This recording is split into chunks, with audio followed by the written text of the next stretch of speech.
विषयी आपण सविस्तर चर्चा तर करतोच आहोत। आपल्याबरोबर राज्याचे सन्माननीय मुख्यमंत्री या ठिकाणी देवेंद्रजी फडणवीस इथे आलेले आहेत। त्यांचं मनपूर्वक स्वागत आपण या अर्थसंकल्पामध्ये आपण करतोय। कारण अर्थसंकल्प एक दृष्टिक्षेप टाकण्याबरोबर आपल्याबरोबर सन्माननीय मुख्यमंत्री महोदय आहेत, जे पूर्वी वित्त खातं देखील त्यांच्याकडे होतं आणि आता तर संपूर्ण राज्याचा भारच त्यांच्याकडे आहे। तर सन्माननीय उपमुख्यमंत्री त्या ठिकाणी एकनाथजी शिंदे साहेब पण आपल्याबरोबर त्या ठिकाणी येत आहेत आणि त्याचबरोबर वित्तमंत्री महोदय देखील आपल्याकडे त्या ठिकाणी येतील आणि माननीय आशिष जयस्वालजी पण त्या ठिकाणी येत आहेत। त्यांचंही मनपूर्वक या ठिकाणी स्वागत करतो। एकनाथजी शिंदे साहेबांचं देखील मनपूर्वक स्वागत। आणि मी आता या संपूर्ण अर्थसंकल्पाचा विचार केला। आपण या अर्थसंकल्पातली प्रमुख भूमिका, प्रमुख स्थळ आपल्याला एकूण असणारा वेगाचा आणि गतिमानतेचा अंदाज केल्यानंतर महसुली तूट, महसुली उत्पन्न, भांडवली खर्च या याच्याकडे न जाता सर्वसमावेशक प्रत्येक घटकाला न्याय देण्याचं काम आपल्या भूमिकेमधून आपण केलंय असं आपल्याला वाटतं का? निश्चितपणे, कारण आपण जर बघितलं तर या ठिकाणी शेती असो, उद्योग असो, पायाभूत सुविधा, रोजगार आणि सामाजिक न्याय या पंचसूत्रीवर आधारित अशा प्रकारचा हा अर्थसंकल्प सादर झालेला आहे। आणि अतिशय ज्याला असं म्हणू शकतो की स्ट्रेस्ड अशा परिस्थितीमध्ये देखील कुठलीही योजना बंद न करता प्रत्येक योजनेवर तरतूद वाढवून तरी देखील अर्थमंत्र्यांनी जे आपलं फिस्कल डेफिसिट आहे ते 3% आत ठेवलेलं आहे। आपला जी कर्जाची मर्यादा आहे ती देखील 20% आत ठेवली आहे। 25% आपल्याला जाता येतं आणि एक प्रकारे अतिशय बॅलन्स असा अर्थसंकल्प दिलेला आहे। आज आपण पाहू शकतो या अर्थसंकल्पाच्या माध्यमातून 20 लाख घरं आपण तयार करतो। या अर्थसंकल्पाच्या माध्यमातून आपल्या गरिबांना आपण सोलर देऊन त्यांना विजेचा खर्च येणार नाही अशा प्रकारची व्यवस्था आपण उभी करतो। या अर्थसंकल्पाने सामाजिक न्याय विकास विभाग असो किंवा आदिवासी विकास विभाग असो त्याच्यामध्ये 40% वाढ या अर्थसंकल्पामध्ये तरतुदींमध्ये करण्यात आलेली आहे। त्यामुळे आपण जर बघितलं तर या सगळ्या बाबीवर हा अर्थसंकल्प अतिशय उत्तम आहे। पायाभूत सुविधांमध्ये रस्ते असतील, पायाभूत सुविधांमध्ये पिण्याच्या पाण्याच्या योजना असतील, आपल्या इरिगेशनच्या योजना असतील, त्याच्यानंतर पोर्ट्स असतील, एअरपोर्ट असतील, सगळ्यावर एक थीम आपण तयार केलेली आहे आणि त्या थीमच्या माध्यमातून हजारो कोटी रुपये त्याच्यावर खर्च होत आहेत। त्यामुळे खर्चाला कुठेही कात्री लावलेली नाही। भांडवली खर्च देखील अत्यंत मोठ्या प्रमाणात या ठिकाणी होताना आपल्याला दिसतो आहे आणि म्हणून मला असं वाटतं की एक अतिशय बॅलन्स्ड अशा प्रकारचा अर्थसंकल्प किंवा विकसित महाराष्ट्राचा अर्थसंकल्प हा अर्थमंत्र्यांनी मांडलेला आहे आणि म्हणून मी अर्थमंत्र्यांना मनापासून धन्यवादही देतो आणि शुभेच्छाही देतो। अर्थमंत्री आल्याच त्यांना मनापासून धन्यवाद आणि शुभेच्छा मिळालेल्या आहेत। अर्थमंत्री महोदय, आपण माननीय मुख्यमंत्री महोदय आणि आपल्या त्रयीने या ठिकाणी जो अर्थसंकल्प मांडलाय, ठळक वैशिष्ट्यासह दादांचा जो असणारा स्वभाव आहे रोकटोक, तो रोकटोक स्वभावाचं सगळं प्रतिबिंब या अर्थसंकल्पात उमटलं असं आपल्याला वाटतं का? लोकानुनय फक्त न करता राज्यामध्ये असणारी आर्थिक स्थिती पाहता 1 ट्रिलियन इकॉनॉमी करता भर देणारा असा अर्थसंकल्प आहे असं वाटतं का? मी पहिल्यांदाच आपल्यामार्फत महाराष्ट्रातल्या जनतेला सांगू इच्छितो की मुख्यमंत्री, उपमुख्यमंत्री आणि आम्ही सगळ्यांनी जो काही उद्याच्या वर्षभराच्या करता अर्थसंकल्प सादर केलेला आहे, हा फक्त वर्षभराचा विचार करून सादर केलेला नाही। उद्याची 5 वर्ष डोळ्यासमोर ठेवून पायाभूत सुविधेला आम्ही अग्रक्रम देण्याचा प्रयत्न केला। हा संतुलित आणि आर्थिक शिस्त लावण्याचा अर्थसंकल्प आहे। आज आपल्या महाराष्ट्राकडे बघण्याचा दृष्टिकोन सगळ्या देशाचा एका वेगळ्या अर्थाने आहे आणि असं असताना आजपर्यंत आपली जी परंपरा आहे ती परंपरा उद्या टिकली पाहिजे। विकासाची कामं केली म्हणून जनतेने आम्हाला मागच्या वेळेस एकनाथराव शिंदेंच्या नेतृत्वाखाली ज्यावेळेस आम्ही सगळेजण काम करत होतो त्यावेळेस विकास मोठ्या प्रमाणावर केला, त्याच्यावर लोकांनी आम्हाला निवडून दिलेलं आहे। आता निवडून दिल्यानंतर 5 वर्ष व्यवस्थितपणे स्थिर सरकार, ह्या सरकारला तर एकदम प्रचंड अशा प्रकारचं बहुमत आहे।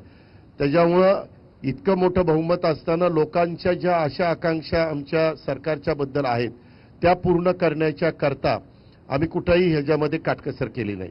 ज्या मूलभूत गरजा आहेत, जो आमचा आदिवासी घटक आहे, जो आमचा मागासवर्गीय घटक आहे, जो आर्थिक बाबतीमध्ये कमकुवत आहेत त्या प्रत्येक घटकाला मदत करण्याचा प्रयत्न केला आणि आम्ही साधारण लोकप्रिय पंतप्रधान नरेंद्र मोदी साहेबांनी एक विकसित भारताची कल्पना आपल्या सगळ्यांच्या समोर मांडलेली आहे आणि त्या रस्त्याने ते भारताला घेऊन चाललेले आहेत. त्यावेळेस भारतामधलं एक महत्वाचं राज्य महाराष्ट्र हे शिवशाहू फुले आंबेडकरांचं राज्य आहे, ते कुठं मागे राहू नये, ते नेहमीच अग्रेसर राहिलेलं आहे आणि त्या सगळ्याचा विचार साकल्याने केलाय. महाराष्ट्र विकसित होण्याच्यासाठी विकास चक्राची गती वाढवणं हे आवश्यक त्या ठिकाणी होतं. त्याच्यावर अर्थसंकल्प म्हणजे विकास चक्राची आम्ही गती वाढवलेली आहे आणि शाश्वत आणि सर्वसमावेशक विकास करण्यासाठी तयार केलेला हा आमचा रोडमॅप आहे. जसं मुख्यमंत्र्यांनी आधी सांगितलं होतं की महाराष्ट्र आता थांबणार नाही, विकास आता लांबणार नाही, तर ते कृतीमध्ये देखील आम्हाला प्रत्येक गोष्ट दाखवावी लागणार आहे. त्याच्यावर विकास प्रगती विकासाची गती हे शासनाचं येणाऱ्या 5 वर्षातील आमचं धोरण आहे. कारण 5 वर्ष आमचं स्थिर सरकार आहे. 237-38चं बहुमत हे काही साधंसुद्धा बहुमत नाही आणि त्याच्यावर विकासाच्या करता उद्योग असेल, पायाभूत सुविधा असेल, आमचं कृषी आणि संलग्न क्षेत्र असेल आणि सामाजिक आणि इतर क्षेत्रामध्ये पर्यटन, क्रीडा, सांस्कृतिक ह्या क्षेत्राचा पण समावेश आहे. ह्या पद्धतीनं आम्ही पुढे चाललेलो आहे. तुम्ही बघा, देशाच्या पंतप्रधानांनी 2 कोटी घरं देण्याचा यावेळेसचा निर्णय घेतला.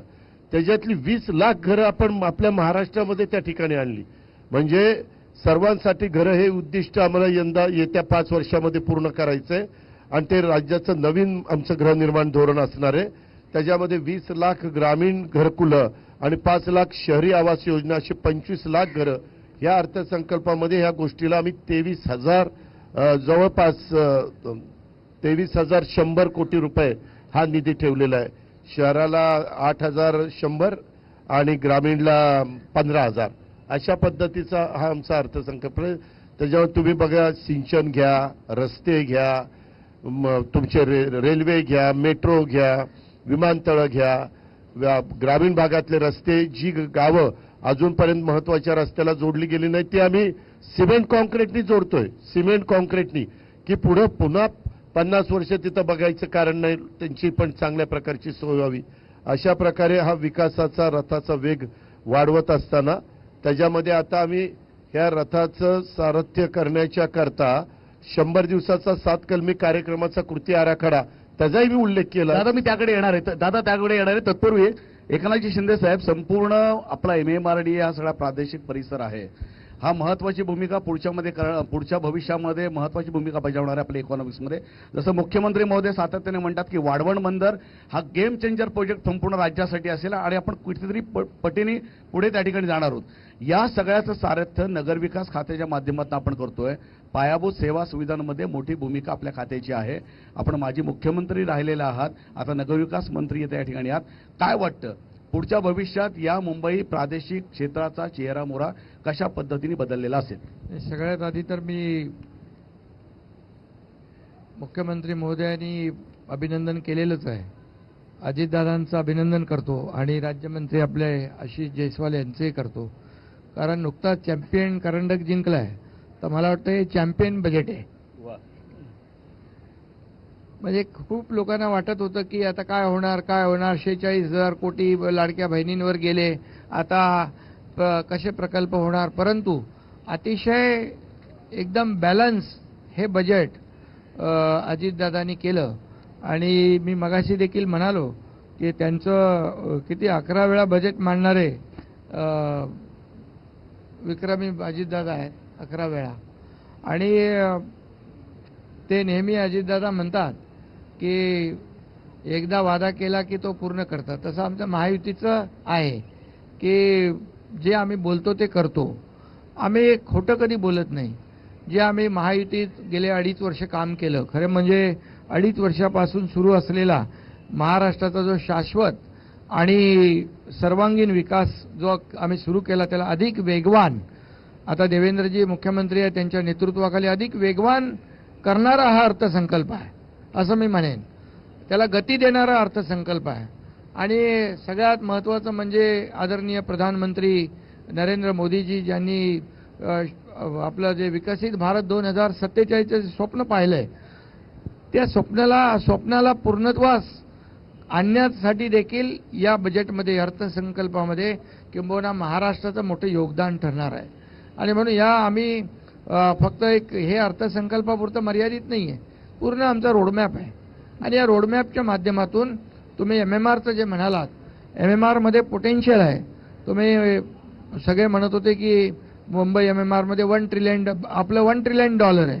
पण नीती आयोग जेव्हा इकडे आला आणि त्यांची आमची बैठक झाली, त्यांनी जी काय माहिती सगळी घेतली पोटेन्शियलच्या बाबतीत, ते म्हणाले फक्त महाराष्ट्र जाऊ द्या, मुंबई आणि MMRमध्येच एवढे प्रोजेक्ट सुरू आहेत की तुमचं एक नाही $1.5 trillion potential only in Mumbai MMRमध्ये. ही मोठी गोष्ट आहे. आज मुंबई MMRमध्ये बघा काय चालू आहे. मेट्रोची कामं चालू आहेत, रस्त्यांची कामं चालू आहेत, या ठिकाणी वाढवण बंदराची कामं चालू आहेत. 76,000 कोटीची इन्व्हेस्टमेंट आहे. आज पूर्ण इकोसिस्टीम होती आहे. आज नव्या मुंबईचं एअरपोर्ट होत आहे, अटल सेतू झाला, या ठिकाणी मुंबईतला कोस्टल झाला. वेळेची बचत, जो रस्ता वेळेची बचत करतो, इंधनाची बचत करतो, प्रदूषणाची बचत करतो आणि तो लोकांच्या इफिशियन्सीला वाढवतो.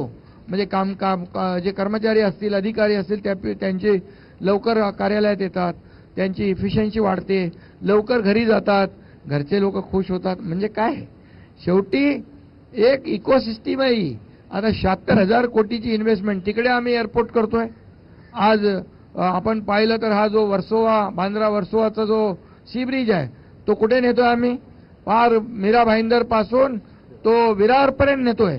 पुढे पालघर, म्हणजे मुंबई झाली, नवी मुंबई झाली, रायगड झालं, आता पालघर. म्हणजे हा जो काही विकसित होण्याचा जो काही वेग आहे, तो वेग जर पाहिला आपण, आणि त्यामध्ये मगाशी सांगितलं अजितदादांनी, आम्ही सगळं घेतलं याच्यामध्ये. कनेक्टिव्हिटी सगळ्यात महत्वाची आहे. लोकांचा वेळ कसा वाचेल. आता अगोदर लोकांनी सगळ्यांनी मध्ये काय काय केलेलं माहित आहे. स्पीड ब्रेकर खोडा घातला होता, सगळे अडथळे निर्माण केले होते. ती अडथळ्याची शर्यत आम्ही गेल्या 2.5 वर्षात पार केली ना. कारशेड सुरू केलं, मेट्रो सुरू केले, मेट्रो टप्प्याटप्प्याने मोदी साहेबांच्या शुभ हस्ते आम्ही सुरू केल्या. लाखो लोक त्याचा प्रवास करतायत. मेट्रो 3 बघितलं, 10-12 लाख लोक. आता मेट्रो 3चा दुसरा टप्पा आपण पूर्ण करतोय, 15 लाख लोक प्रवास करणार. हे मेट्रोचं जाळं जे आहे मुंबई MMRमध्ये 337-350 किलोमीटरचं, हे जाळं एंड टू एंड कनेक्टिव्हिटी मिळेल आणि लास्ट माईल कनेक्टिव्हिटी देण्याचं आमचं काम आहे. आणि म्हणून मग ही वाहतूक कोंडी जी आहे ती दूर होईल. आणि शेवटी तुम्हाला किती म्हटलं आपण तरी सुद्धा इन्फ्रास्ट्रक्चर हे महत्वाचं आहे. आजच्या अर्थसंकल्पात बघा, इन्फ्रास्ट्रक्चर किती रस्ते घेतलेत आम्ही. शक्तीपीठ घेतलं आहे, समृद्धी पूर्ण करतोय, आपला मुंबई कोस्टल रोड आहे, आणखी अनेक रस्ते, मल्टीमॉडल कॉरिडॉर आहे, अलिबाग आहे, या ठिकाणी जो मुंबई सिंधुदुर्ग आहे त्याचा आम्ही DPR करतो, ऍक्सेस कंट्रोलचा, ग्रीनफील्डचा. म्हणजे याचा अर्थ काय, तुम्हाला पर्यटनाला चालना मिळते, तुमची कनेक्टिव्हिटी वाढते, एअर कनेक्टिव्हिटी, एअरपोर्ट आम्ही डेव्हलप करतोय, त्या ठिकाणी रेल कनेक्टिव्हिटी देतोय, वॉटर कनेक्टिव्हिटी पोर्टच्या माध्यमातून. जसं वाढवण बंदर सगळ्यात मोठं, म्हणजे मला वाटतं जगातलं काय 10व्या नंबरचं असेल ते, आणि एवढं मोठं बंदर होतंय. पूर्ण इकोसिस्टीम गेम चेंजर आहे ते. मग ह्या सगळ्यामध्ये MMR जो आहे, हा तुम्ही म्हटल्याप्रमाणे ते खूप मोठं पोटेन्शियल आहे त्याच्यामध्ये, आणि ते आम्ही युद्ध पातळीवर फुटिंगवर त्याला चालना देतोय. दादा, आपण 100 दिवसाचा- या ठिकाणी मला दादांना एक विचारावंसं वाटतं की सुदैवानं मुंबई दूरदर्शन सह्याद्रीच्या वाहिनीच्या वतीनं सर्वप्रथम माननीय देवेंद्र फडणवीस मुख्यमंत्री साहेब, दोन्ही उपमुख्यमंत्री आणि दादा आपण अर्थमंत्री, नियोजन मंत्री, आपण सर्वांचं या ठिकाणी हार्दिक अभिनंदन. मुंबई दूरदर्शन सह्याद्रीच्या थेट प्रक्षेपणात अवघ्या महाराष्ट्राचं आणि देशाचं लक्ष होतं की लाडकी बहीण ही योजना माननीय आत्ताचे उपमुख्यमंत्री आणि त्यावेळेचे मुख्यमंत्री एकनाथजी शिंदे साहेब यांच्या कारकिर्दीत राबवली गेली आणि ती अत्यंत लोकप्रिय झाली. महाराष्ट्रातल्या खेड्यापाड्यातल्या सगळ्या हजारो लाखो लाडक्या बहिणी 1500 वरून 2100 होईल अशा अपेक्षित होत्या. हा माझ्या प्रश्नाचं उत्तर आपण तिघांनी, माननीय मुख्यमंत्र्यांनी, आपण शिंदे साहेब आपण द्यावं की केवळ लोकानुनय करणं हा एक ट्रेंड असतो, तो ट्रेंड दाखवायचा नाही म्हणून 1500च राहिले की आर्थिक शिस्त म्हणून 1500च राहिले. हे उत्तर आपण तिघांनी द्यावं. जाहीरनाम्यामध्ये सांगितलेलं होतं की बाबा आम्हाला निवडून द्या, आम्ही पुढं 5 वर्षामध्ये ती गोष्ट करू. बरोबर ना. शेवटी एक मराठीत म्हण आहे, सगळी सोंग येतात पैशाचं सोंग नाही करताय. आम्ही त्याच्या संदर्भामध्ये रिसोर्सेस वाढवण्याचं काम करतोय. आम्ही हे सगळं करत असताना आम्ही घाई करत नाही.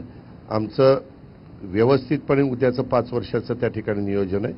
आम्ही त्याही रस्त्याचा विचार करतोय, परंतु तो विचार करत असताना इतर कुठल्याही कामावर परिणाम, ज्याचा उल्लेख आता एकनाथराव शिंदे साहेबांनी केला की बाबा ह्याच्यामध्ये रेल्वे, जलमार्ग, विमानतळ, बंदरं, महामार्ग, बस वाहतूक, मेट्रो, ह्या कुठल्याही कामावर, कारण ती पण कामं झाली पाहिजे, ती पण महत्वाची कामं आहेत. उलट विरोधक तर असं म्हणत होते 1500 पण नाही करणार आता, असं म्हणत होते की नाही. आम्ही 1500च्या संदर्भातले आत्ताशे 36,000 कोटीचं तरतूद त्या ठिकाणी केलेली आहे आणि आम्ही कुठं काही शब्द फिरवायला इथं बसलेलो नाहीये. आम्हाला पण जनतेने पाठबळ दिलेले आणि ते पाठबळ देत असताना कुठंही आर्थिक शिस्त न मोडून देता त्याच्यामध्ये त्या सगळ्याचा साकल्याने विचार करून आम्ही त्या ठिकाणी पुढे जातो. 15 लाख कोटी रुपयांचे आपण उल्लेख जो केला होता दावोसमध्ये, आणि 16 लाख. जवळजवळ 85 ते 90% त्या ठिकाणी अशा पद्धतीने परावर्तित ते उद्योग होतील. या सगळ्या गोष्टींचा पूरक अभ्यास जर का पाहिला तर राज्यामध्ये जे उद्योगस्नेही धोरण जे असेल त्याला प्रामुख्याने याचा उपयोग होईल आणि पूरक अशा पद्धतीचं धोरण असेल का? कारण राज्यामध्ये अशा पद्धतीची गुंतवणूक खऱ्या अर्थाने येते आणि 90% गुंतवणूक त्या ठिकाणी परावर्तित होते, तर अजूनही आकर्षित होतील. जसं रांजणगाव अनेक क्षेत्र आपण निर्माण करताय, औरंगाबादचं क्षेत्र निर्माण करतोय आपण, नागपूरच्या ठिकाणी निर्माण करतोय, याचा किती फायदा होईल? नाही, निश्चितपणे मला असं वाटतं की महाराष्ट्र एक उद्योगस्नेही अशा प्रकारचं राज्य आहे आणि आमच्या सरकारच्या धोरणांमुळे मोठ्या प्रमाणात उद्योग हे महाराष्ट्रामध्ये येताना दिसत आहेत. 3 मानकं जर आपण बघितली तर पहिल्यांदा आपण FDI मध्ये याही वर्षी नंबर 1 वर आहोत. सर्वात जास्त FDI आपल्याकडे आलेला आहे आणि मागील वर्षी जेवढा आला होता त्याच्यापेक्षा जास्त पहिल्या 9 महिन्यातच आलेला आहे. त्यामुळे FDI मध्ये आपण नंबर 1 आहोत. आता जो स्टार्टअप इंडियाचा रिपोर्ट आला त्यात हे स्पष्ट झालं की आता बंगलोर, हैदराबाद वगैरे कोणी नंबर 1 नाही, तर स्टार्टअप आणि फिनटेक दोन्हीमध्ये पहिल्या क्रमांकावर आपण आहोत. इन ॲब्सोल्यूट नंबर देखील आणि ज्याला आपण म्हणू शकतो की इन ॲब्सोल्यूट इन्व्हेस्टमेंट देखील. त्यामुळे नंबर 1 स्टार्टअपमध्ये देखील महाराष्ट्र झालेला आहे. आणि तिसरं महत्त्वाचं मानक जे आहे ते म्हणजे यावेळेस ज्या प्रकारचं GSTचं कलेक्शन आपलं झालेलं आहे, जवळपास 16%, 16.5% आपलं कलेक्शन वाढलेलं आहे.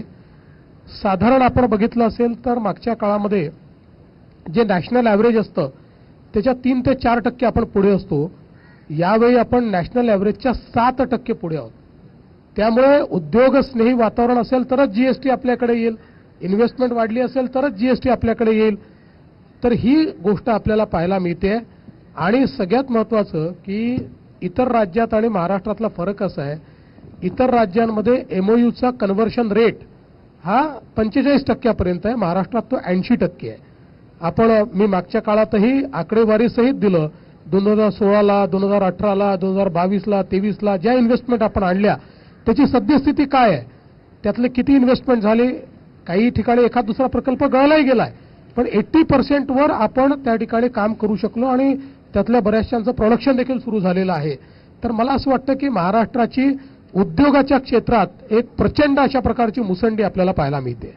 आपण एक जर पाहिलं तर शिंदे साहेब या सगळ्या भूमिकेमधून नेहमी नाही, सातत्याने 1 मिनिट पहिलं त्यांनी ते आम्हाला तिघांना उत्तर द्यायला सांगितलं होतं. लाडकी बहिणीच्या दृष्टीने लाडकी बहीण योजना आम्ही सुरू केली आणि तेव्हा विरोधक कुठे गेले होते? कोर्टात. ही बंद पाडावी म्हणून, बरोबर म्हणाले हे तर चुनावी जुमला आहे. बरं ठीक आहे, चुनावी जुमला आहे. मग ते म्हणाले का पैसे टाकणार नाहीत. बरं टाकणार नाही, मग तुम्ही कोर्टात का गेला त्याला विरोध करायला? मग तुम्ही 3,000 रुपये ते घोषणा केली. तुम्ही म्हणाले 1500 कुठून देणार त्याचा हिशोब द्या. मग निवडणुकीत 3,000 रुपयाची घोषणा करताना तुम्ही हिशोब कुठे दिला? आणि म्हणून 1500 रुपये जे आहेत ते आम्ही त्याच्यासाठी आता 36,000 कोटीची तरतूद केली आहे. आणि जी तुमचं 2100 रुपयाचं आहे त्याच्यावर आमचं काम सुरू आहे. आम्ही प्रिंट, अरे कुठलाही आपण निर्णय घेतल्यानंतर त्याला आपल्याला सगळी आर्थिक शिस्त लावून सगळ्या जे काय आपला जो कमिटेड एक्सपेंडिचर आहे, खर्च आहे, योजना आहे, ते सगळं सुरू ठेवायचं आहे.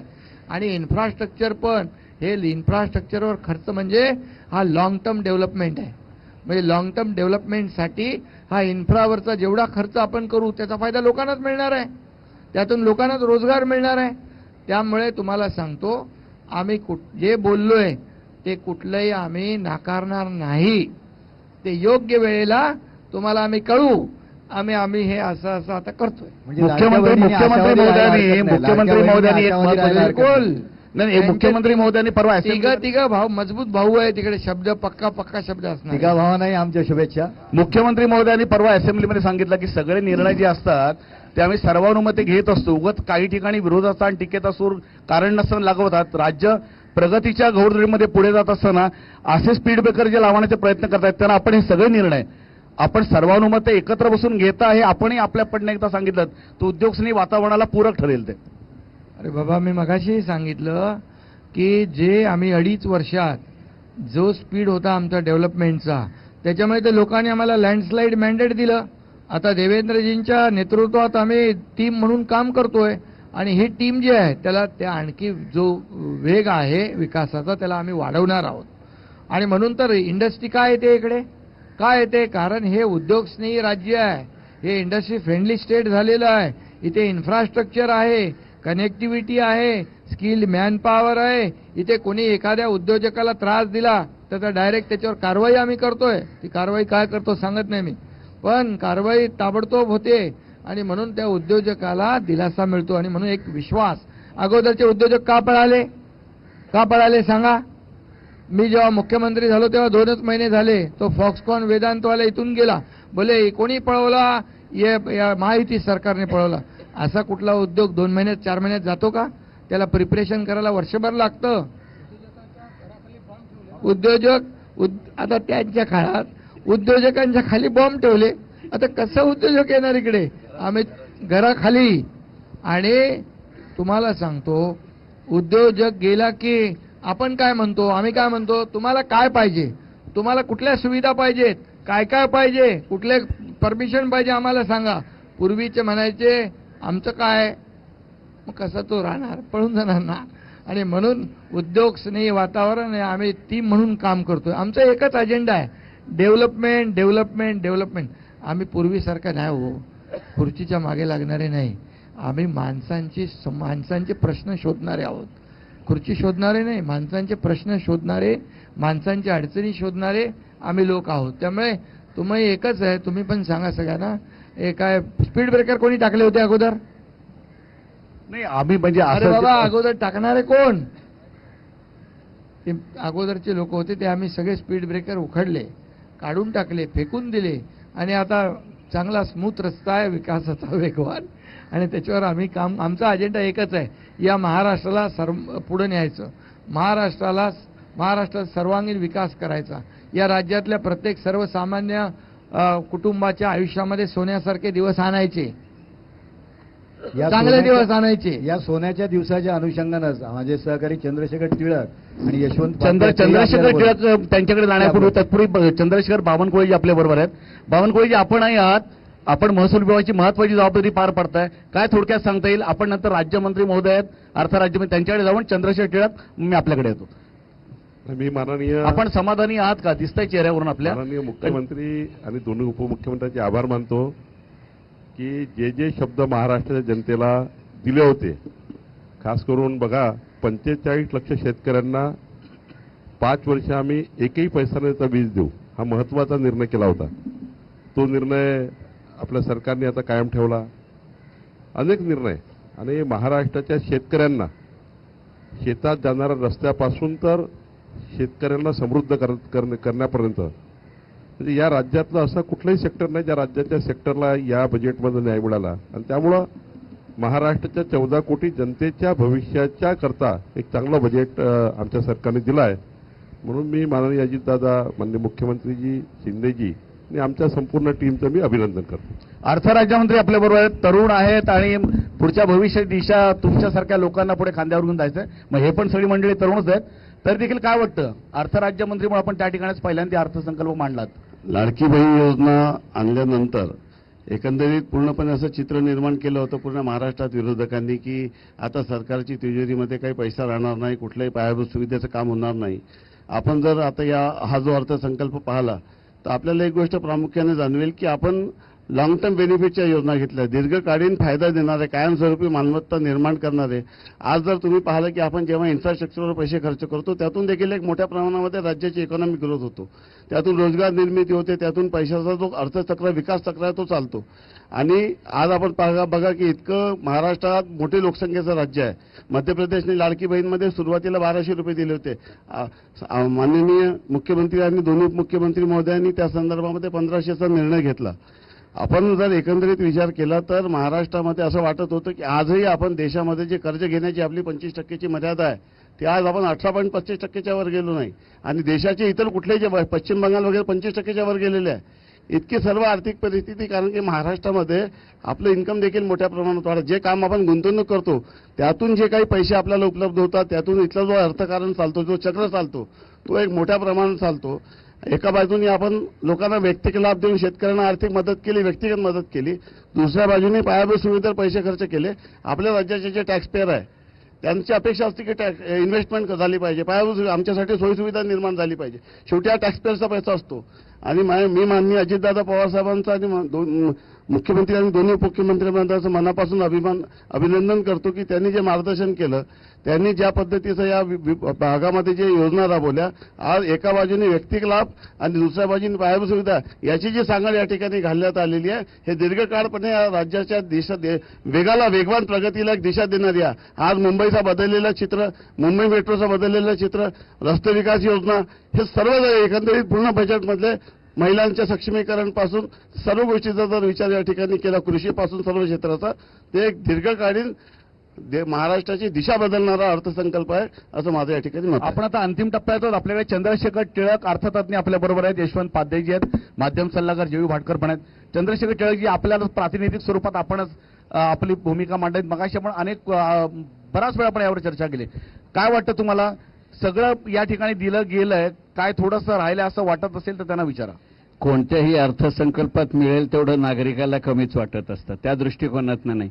परंतु ही 3 किंवा रादर 5 सक्षम मंत्रिमंडळातली सभासद इथे असताना आपल्या महाराष्ट्राचं पहिल्यापासूनचं वैभव जेवढं इन्फ्रास्ट्रक्चर बेस्ड इकॉनॉमी होतं तेवढंच नॉलेज बेस्ड इकॉनॉमी आणि स्किल बेस्ड इकॉनॉमी ही आहे. विशेषतः आर्टिफिशियल इंटेलिजन्स, सेमीकंडक्टर याचे युग येत असताना अर्थसंकल्पाच्या पलीकडे जात 5 वर्षाचा विचार अशी भूमिका मांडत असताना साधारणपणे या 2 क्षेत्रांबाबत राज्य सरकारची भूमिका काय असेल? मला असं वाटतं की या अर्थसंकल्पाने 2-3 महत्वाच्या गोष्टी सांगितलेल्या आहेत. एक तर नवी मुंबईमध्ये 250 एकरमध्ये आपण एक इनोव्हेशन सिटी तयार करतो आणि ही इनोव्हेशन सिटी जी आहे ही जगातली सर्वात हायटेक सिटी असली पाहिजे. जगातलं सगळं इनोव्हेशन हे त्या ठिकाणी झालं पाहिजे, अशा प्रकारचा आपला प्रयत्न आहे.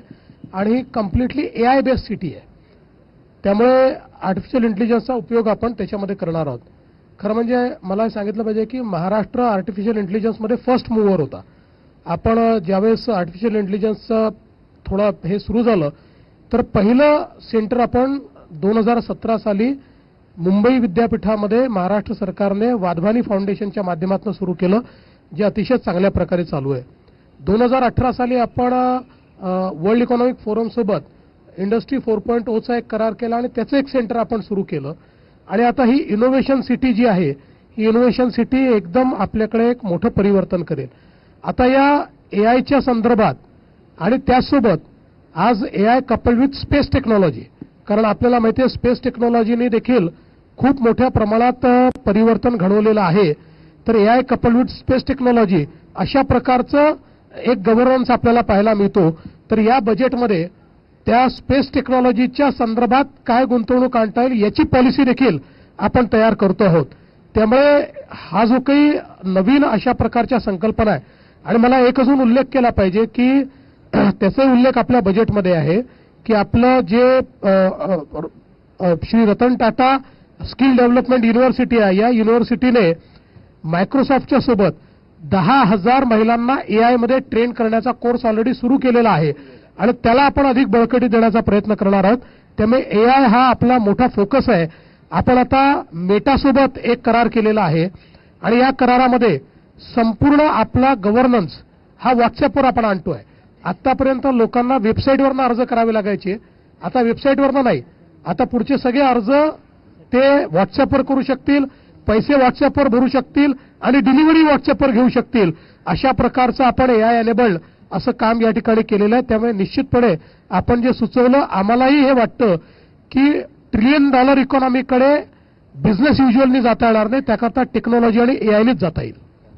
आजच्या या चर्चेमध्ये राज्याचे सन्माननीय मुख्यमंत्री देवेंद्रजी फडणवीस, सन्माननीय वित्त आणि नियोजन मंत्री माननीय अजितदादा पवार आणि माननीय एकनाथजी शिंदे सहभागी झाले. त्याबद्दल मी दूरदर्शनच्या सह्याद्री वाहिनीच्या वतीने या ठिकाणी मी खूप आभार मानतो. आपण वेळात वेळ काढून या ठिकाणी आलात. अन्य काही मान्यवर या ठिकाणी चर्चा करणार आहेत, तर तुम्ही आपण सगळ्यांना पुन्हा एकदा भावी वाटचालीसाठी मनपूर्वक या ठिकाणी शुभेच्छा देतो. आपण तत्पूर्वी या क्षणभर विश्रांती पाहत राहा. दृश्यक्षेप चर्चा.